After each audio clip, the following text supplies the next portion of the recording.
everyone, and welcome to today's episode of Collaboration and Conversations with Nadia Majidi. So, in the last episode, we had Sara, who joined us, and basically we did an introduction to mental health. And today, I'm so happy to say that we've got Sara again, but this time we're going into specifics on how mental health conditions, for example, depression and anxiety, can affect your day-to-day. And we want to make this a more practical episode of actual things that you can do to help yourself or actual things that you can do day to day. So, first things first, hi Sara, welcome back. Hello Nadia, thank you so much for inviting me and I'm very happy to be here. It's lovely to have you back. And obviously the last conversation we both enjoyed it so much, so I thought this time let's do practical. Let's do practical steps as to how someone who is actually going through these things, how they can actually help themselves, I would say. So, as I said last time, let's start with intentions. So my intention for this is just to kind of guide people. If it is something that they are suffering with, if it is something that they are struggling with, just a few steps. Obviously, it's not going to change anything drastically, but I feel like maybe through this episode, we can talk about things a little bit to help them day to day. What would you say your intentions are? I would say my intentions are really the same, but raise awareness and help those who need help and those that can't stand up and speak about it. And I just want to raise awareness and help them and, guide them to where to go. Yeah, perfect. So let's start with depression. So I think, and I've made this quite open previously, I'm someone who's suffered with like depression and anxiety for a long period of my life. And I think for me personally, the minute that I went to go seek professional help, the first option was medicinal. The first option was medication. And at the time I did go down that route, but I feel like obviously I'm no longer down that route and I have actively tried to come off everything. But I feel like that's where I want to start. I want to start in terms of why do we go down the medication route from the beginning? Well, Nadia John, what I think is when someone feels quite unwell or they feel, a bit depressed or not sleeping, not eating, the first thing they do, they book an appointment with a GP. And when you see a GP and you tell them all these things, right, the first thing they do is they're like, okay, yeah, I think, you feel a bit, depressed or you have stressed or something like that. Along the lines, they give you medication, which is sertraline or citalopram or, the lowest dose. And some people who don't know what to do and what to accept, they accept the medication. And I feel really sad. And this is something that goes around a lot. And I see it happening like more often, which is not right. Because giving medication, you're actually making them dependent on medication. Whereas there's 100 other things they could do. They could go to therapy, which is like, there's free therapy through the GP. Talking therapies, and there's a lot of activities, what they love. They might love cooking, they might love shopping, they might love writing, art or whatever, but no, they see as like they need to give medication to this patient, but I don't accept this. You know what it is? I think it's more of sometimes we feel the need to fix it quickly. And I think especially as someone who works in the NHS, I know that there's a lot of pressure on the NHS. And let's say, for example, something like talking therapy or CBT or anything down that route, it has a very long waiting list. It has a very long waiting time. And I think sometimes going down the medicinal route with the intention of then starting therapy is a good route. I think medication is always a difficult one because it works really well for some people and then it's also ineffective for some people. And as a pharmacist with medication, there's always pros and cons. It's always a bit of a balancing act in terms of how effective it's going to be versus how many potential side effects and long-term effects you're going to get from medication. So I don't want to completely write off medication, but I would say, let's say day-to-day practical things that people can do. If we start with depression, what would you start with? Let's say someone has decided to even not go down the medicinal route, or someone wants to do other things alongside the medication route. Where can they start? You see how you said you wouldn't write off medication? Yeah. I would say I would at some point, like to some extent, because a lot of people think they need to be dependent on medication, which they don't have to be. And a lot of GPs give out, prescriptions as if they're giving out, a drawing paper for them to play art.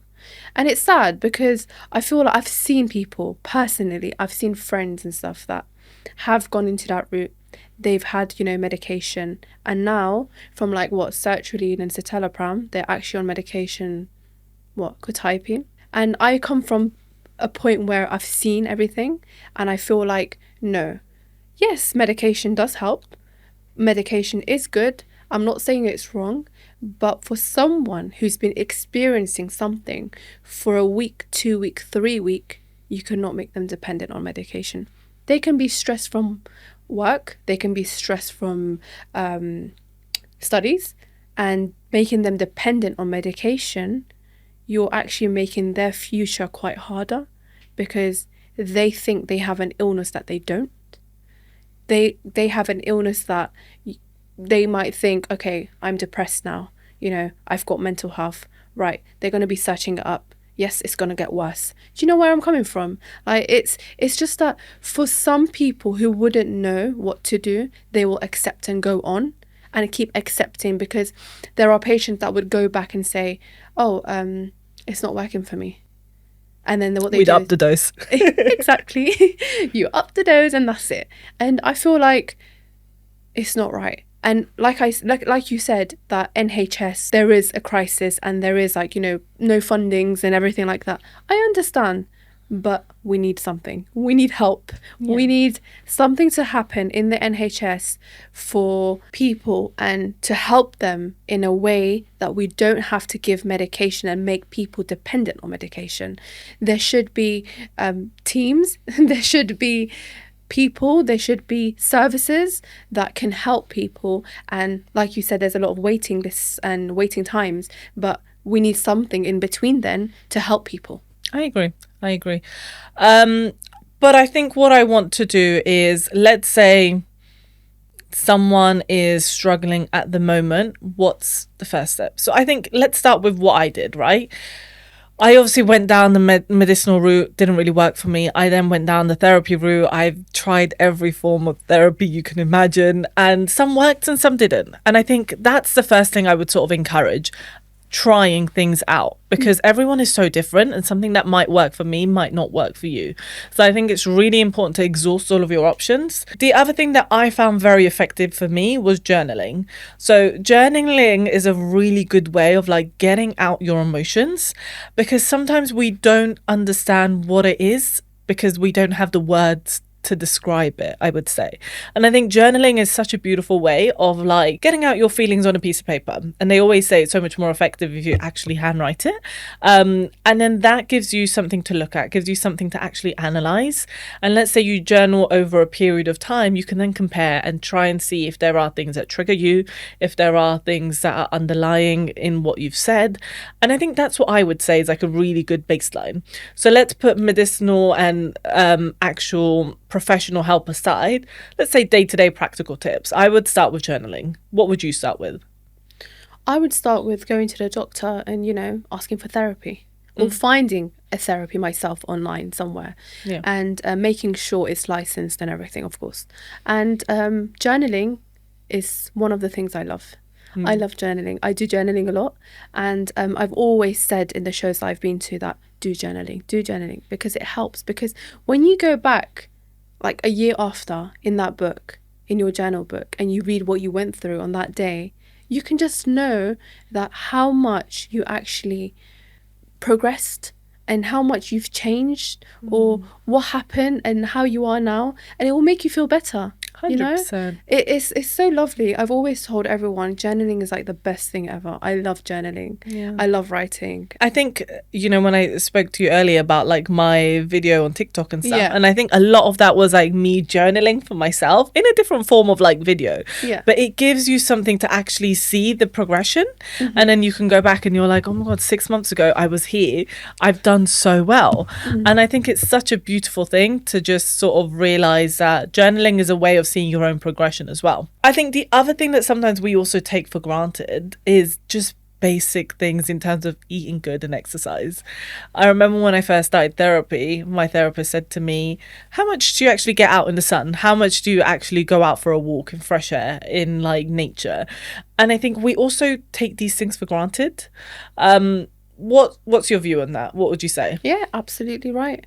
I would say people should go out to the nature. You need to be close to, the greenery and, have fresh air. A lot of people tend to isolate themselves at home. I know people that isolate themselves at home and, they got worse and worse. But journaling in the nature helps. That would be really good. Listening to music they love, listening to religious stuff, eating well, eating healthy. But of course, I'm not going to say don't snack, because I love snacking. Who doesn't? Who doesn't?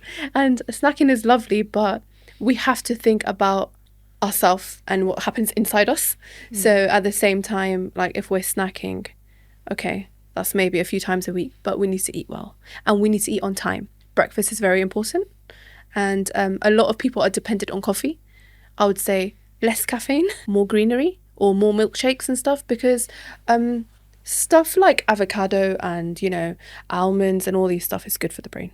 It's really good for the brain. And try to have your vitamins.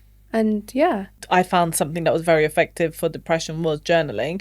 I think I've realised that anxiety and journaling also works really well, because a lot of the time with anxiety you don't really know what's causing it, or you don't really know what's triggering it. And I think journaling and writing it also helps you identify things. Yes. And I think grounding is also just as effective for anxiety as well. Oh, that's so interesting. There's so many similarities. Yeah. I think grounding is also very effective as well, because, with anxiety, your body is just in this like fight or flight mode. Your body is essentially in like a panic. Yeah.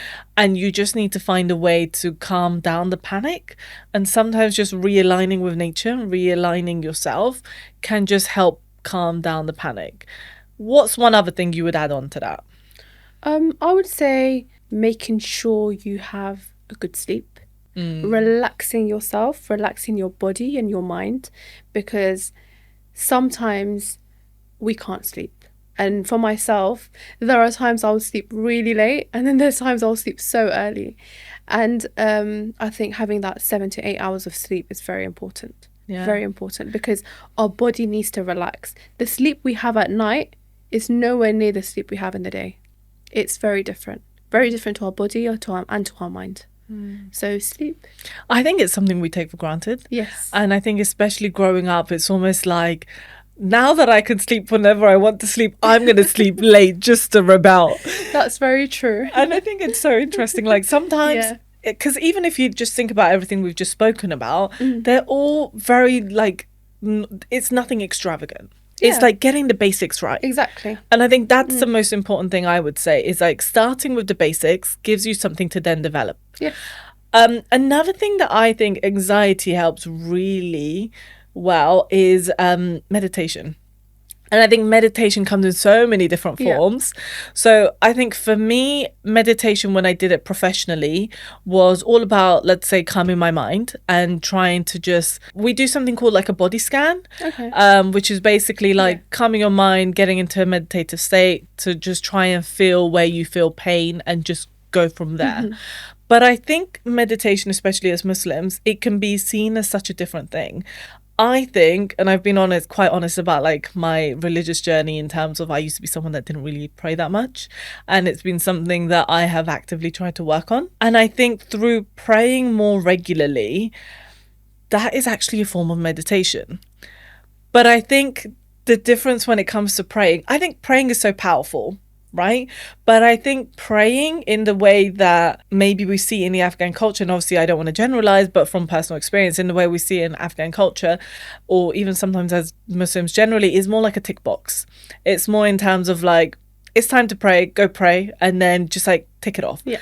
And I think if we actually take time to connect and pray intentionally, it's so different. Nadia John, I was going to say something. I've been around people where when it's time to pray, they have to tell everyone. They have to say, oh, I need to go pray now. No, you need to pray to God. You need to pray to Allah. Like, you need to understand that just go quietly, don't show off, because praying is between you and Allah. It's not between you and those people in the room and that they need to know. No. And I feel that another thing that can help people, like you said, meditation, I would say exercise. Something they love within exercise. People go, boxing, they go any sort of like, sports like tennis, football, basketball, anything you love. Because I feel like when you're active, your body is ready to like change. Your body's ready to relax after. And when you go home and you have that good sleep and eat well, perfect. Yeah, 100%. But it also plays into like the chemicals. Yeah. Like exercising releases endorphins. Exactly. And then obviously that as a result makes you feel better. Absolutely. Yeah. And it's all this cycle, because obviously anxiety and depression at the end of the day, it's all biochemical in your brain as well. Yeah. And I think it's like these simple things that have such a vast impact. You said something else where you said praying is like meditation. Absolutely. It makes you feel calm. It makes you feel good. It makes you feel close to Allah. And I feel like it's something that will give you power and like energy to get up and do better. So it's nice. It's lovely. And we have to use it in a very, good way and try to have that connection with God to feel good. It's so interesting. In a previous episode, you said something along the lines of when you're feeling really down, listen to the Quran. Yeah. Yeah. And it's like, I think as Muslims, sometimes we take the resources that we have for granted. Yeah. Like, it's so powerful. And it's so interesting. I think there was this, can't remember who said it, but it was like, regardless of what you're feeling, regardless of what you're going through, open the Quran at a random page and you'll relate. And I've tried this so many times and it's so true, but I don't know whether it's just psychological because you want it to relate, that you'll find some way to relate, or whether it's an actual science to it. I don't know. But it works. And I feel like just the impact of listening when you are actually going through something is so powerful. Yeah, absolutely. Very powerful. I think it just makes you feel good, calm, and feel more close to Allah. And, it just makes you feel more, it gives you that power and that energy to get up and do more. Because if you're just sitting there not doing anything, like we just said, do journaling, do this. If you can't really do anything else, listen to the Quran. Yeah. Like, God's there for us. He's always there. And, like, speaking to him, talking to him, praying to him, making du'as to him, one day it will be accepted. And it's not like it will be accepted there and then. It takes time. Our prophets went through it. Yeah. So I think pivoting a little bit now, because obviously all of these things that we've mentioned are very like personal. All these things we've mentioned are very personal. I think the other thing that we take for granted is the power of community. Community is so powerful. Like, even just talking about it with someone you trust, talking about it with someone that you know is there for you, it is so impactful. So what would you say in terms of community? First of all, communities like around us, people here, I would say we need a community where everyone is one. Not just like you're a Muslim, you're a Christian, you're an Afghan, you're a Pakistani, or you're an Indian. No, I think everyone needs to be one. We're all humans. We all have, a physical body. We all have a mind. We all have common sense. And we all should have, the respect and the heart to help people and to care for people and care for ourselves. Because if we don't care for ourselves, trust me, no one will care for you. That's the thing I always say. If you don't show respect to yourself, no one will respect you. 100%. So, yeah. And I think this is such a beautiful way to end it. I think I would just, as like a last final message, I would just say, get the basics right. And obviously make sure you're doing everything you need in terms of like professional help, but get the basics right and be there for one another. So, Sarajan, anything you want to end with? I would say go therapy, ask for help, and just find the baseline, what is happening in that baseline, because anything that adds up on top will just make it worse. So I know it was a very short episode and just snippets of things that can impact you, but I hope some of these snippets are things that you can apply to your day to day. And hopefully we'll do another episode and go a little bit more in depth. All right, thank you very Nadia much. Thank you so much. Thank you for inviting me, and we'll see you in the next episode. Will do.